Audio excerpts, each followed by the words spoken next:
Stranger things may have happened in Keses, an area barely 30 kilometers from Eldoret town. But the residents there still get surprised whenever Phillip Boit decides to carry out a practice session. First, he begins with a light jog on the road. Nothing peculiar there. However, the session takes an interesting twist when his children bring out two long rods with wheels on both ends. Boit quickly puts them on and begins doing something most of us may only have seen on TV: skiing.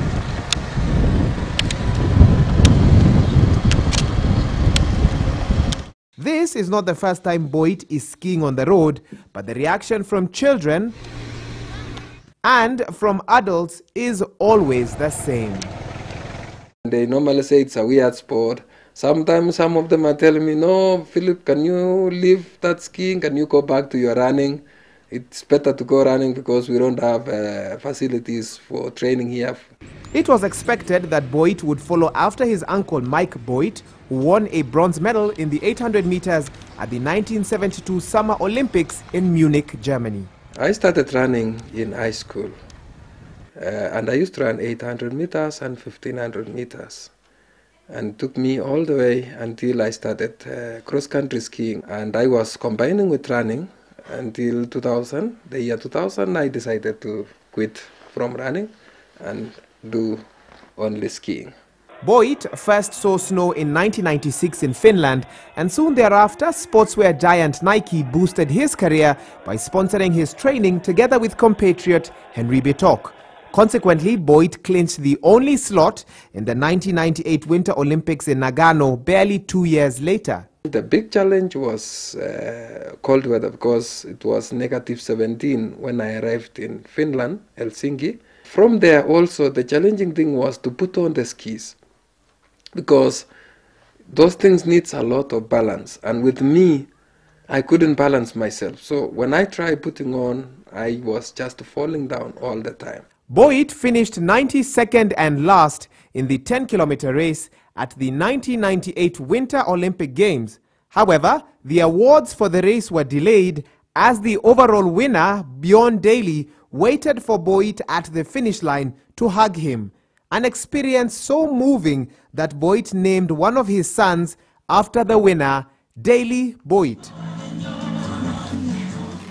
3 years later, Nike dropped the sponsorship, forcing Boit to settle for dry training in Kenya. Sometimes I used even to sacrifice myself and sell even my cows, as I'm a small farmer. Sometimes I raise my money, which I have to use in Europe, by selling even sometimes my cows. Through the sport, Boit has traveled to at least 40 countries and won numerous medals. He also made many friends abroad, with some even dedicating the 2010 World Cup theme song Waka Waka It's Time for Africa to the cross-country skier on the online channel YouTube. This time for Africa.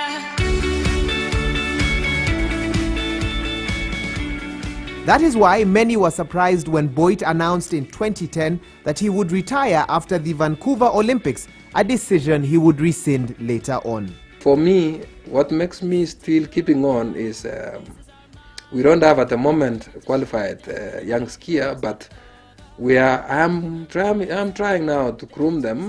Boit's new retirement plan is to ensure that he leaves a legacy of Kenyan skiers.